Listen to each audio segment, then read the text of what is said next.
sebenarnya bagaimana sih kalau kita lihat secara, umum ya, persoalan yang dihadapi kawan-kawan ini dengan Waskita Karya ini?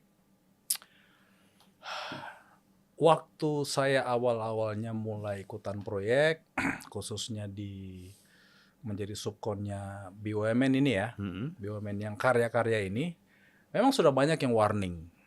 Banyak yang warning, hati-hati pembayarannya. Waktu itu mungkin saya agak naif ya, beberapa tahun lalu saya agak naif. Masa sih kita nggak dibayar? Kan ada kontrak, ya kan? Kita kalau kerja sama-sama BUMN konstruksi itu bang, ada kontrak. Jadi bukan sekedar PO atau SPK. Selain mendapat PO atau SPK, itu ada kontrak.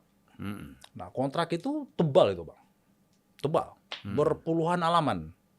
Ya, mungkin paling sedikit itu belasan halaman, berpuluhan halaman. Jadi, saya waktu itu awal-awalnya bekerja sama-sama BUMN Karya, baik itu Waskita atau yang karya-karya lainnya, nggak pernah khawatir. Karena saya pikir, ada kontrak, masa? Di kontrak itu tertera juga, selain apa yang diorder, cara pembayarannya. Nah, karena sudah tertulis, apalagi ini katanya kan milik negara, masa hal yang tertulis tidak ditepati.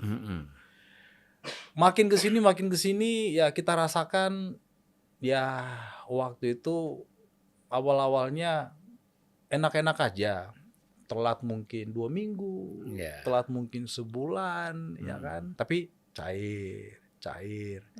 Makin kesini kok kayaknya makin panjang, di mana sampai akhirnya saya muak juga, oh ternyata benar nih ngomongan teman-teman nih. Sampai suatu saat di tahun baru kemarin 2023 itu saya tarik nafas panjang-panjang. Ini kayaknya kalau tidak melakukan sesuatu bisa hancur kita ini. Dan teringatlah saya pada ngomongan teman-teman, iya benar ya, benar. Tapi kenapa selama ini mereka itu tidak bersuara, yang tidak tertagih itu bersuara? Kenapa? Diam aja. Kenapa hanya menjadi urban legend? Ya kan? Kenapa hanya ngomongan antar A sama B? Kenapa nggak pernah mungkin masuk media? Karena saya coba research, nggak pernah ada komplain besar-besaran. Makanya waktu itu awalnya saya kurang percaya bang. Akan susah menagih BUMN Karya. Tapi setelah saya rasakan, waduh. Jadi di awal tahun baru kemarin saya tuh benar-benar bisa dibilang hampir bangkrut. Padahal baru 4 bulan lalu nih. Makanya saya berani bersuara di awal Februari 2023 ini. Ya, proses tagihannya itu seperti apa ya? Proses tagihan itu setelah kita bekerja, ada namanya stok opnam. Setelah stok opnam itu sama-sama tanda tangan surat berita stok opnamnya, keluarlah BAST. Jadi kalau kita ngomong menagih ini bukan kita ngomong berdasarkan saya kan sudah kerja, ayo cepat cair, enggak. Ada namanya BAST, berita acara serah terima. Baik itu mau suplai barang atau pekerjaan jasa, pasti ada BAST-nya. Nah kalau kita pikir-pikir secara logis nih orang awam bang, BAST itu kan ibaratnya surat izin menagih. Ya kan? Karena kita minta itu surat supaya kita boleh menagih. Jadi kita nggak boleh menagih kalau belum ada surat itu. Jadi lucu juga ya, kita mau nagih kita harus izin dulu nih. Jadi BAST itu udah keluar bang. Jadi kalau BAST keluar berarti kan sudah diakui barang yang kita jual, supply, atau jasa yang kita kerjakan. Jadi kalau saya ngomong menagih ini tuh udah benar-benar kita itu diakui, piutang kita tuh diakui. Mereka itu udah mengakui bahwa mereka berhutang kepada kita. Nah, di kontrak itu ada temponya, ada TOP-nya, term of payments. Baik itu kadang-kadang ada yang kita kontrak 90 hari, 90 hari setelah dinyatakan komplit ya bang ya. Jadi bukan 90 hari setelah selesai bekerja, 90 hari dinyatakan komplit tagihan yang sudah masuk. Nah, di Waskita ini luar biasa bang. Ini yang paling hebat dari semua kontraktor karya nih. TOP-nya tuh 180 hari. 6 bulan berarti kan. 6 bulan setelah dinyatakan tagihan lengkap. Faktur pajak sudah keluar, invoice, BAST, berita acara ini pokoknya tebal lah ya kan. Setelah kita kasih 6 bulan. Nah, itu kan tidak termasuk masa kerja kita. Kita aja bisa bekerja mungkin 2 bulan, bisa bekerja 3 bulan, bahkan bisa bekerja 4 bulan, baru bisa menagih. Proses penagihan aja bisa 1 bulan loh Bang. Dari terakhir kita itu stok opnam. Jadi ibaratnya satu pekerjaan ini bisa sampai 10 bulan baru kita terima kita punya uang. Berapa orang itu? Berapa perusahaan yang senasib ya? Jadi mereka, saya juga banyak dengar sih katanya sangat sulit untuk menagih ya pembayaran ini. Nah kira-kira berapa banyak sih perusahaan kontraktor atau supplier atau apapun namanya yang bekerja untuk proyek Waskita Karya yang tidak terbayar, belum dibayar?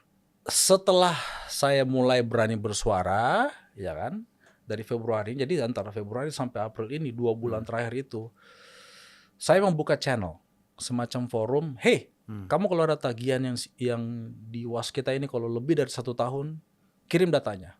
Yuk kita rame-rame gugat di pengadilan.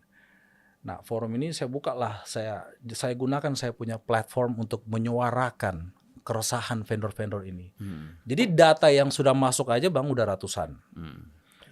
Kalau saya bikin di Excel spreadsheet nih, data tersebut itu tembus ratusan miliar. Mungkin 1 T kali.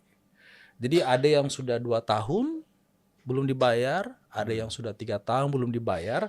Dan data yang saya minta ini bukan data-data sembarangan yang mungkin bisa dikarang-karang dengan sebuah invoice Bang. Enggak.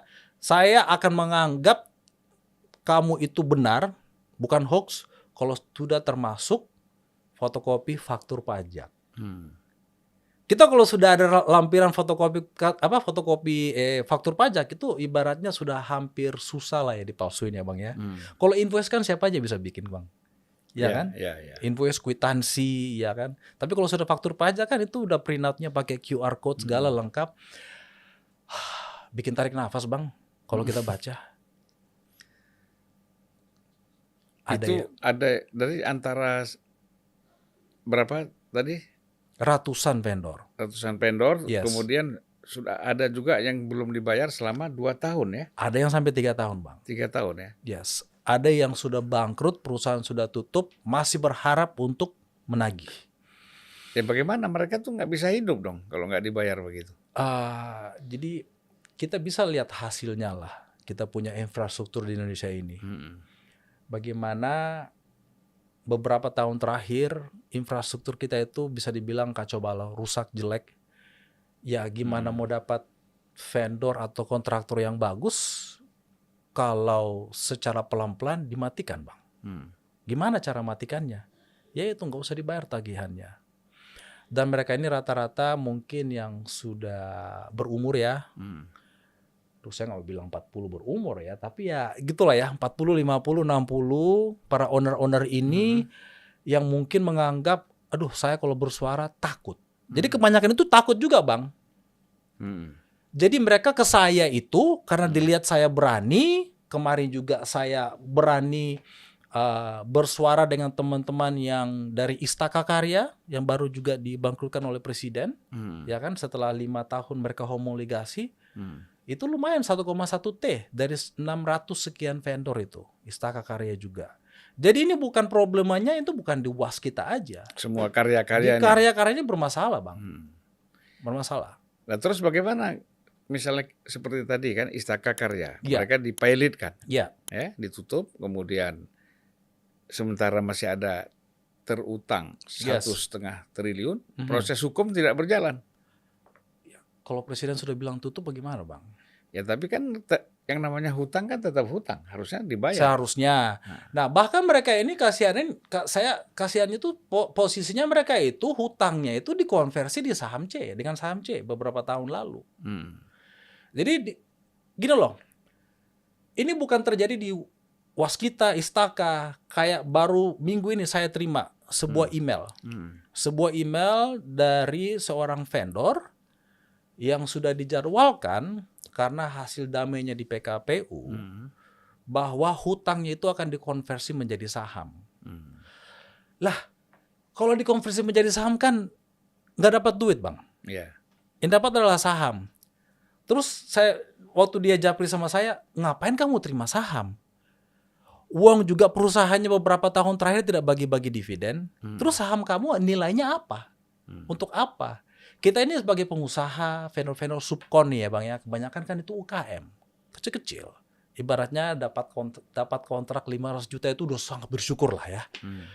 Kalau tidak dibayar, diganti menjadi saham, terus sahamnya nggak dapat dividen, apa gunanya? Sama aja ya kita modalin negara, padahal sebenarnya kita itu dijanjiin akan dibayar setelah bekerja. Jadi UMKM yang biayai negara ya? Persis sekali. Bukan negara yang biayain UMKM.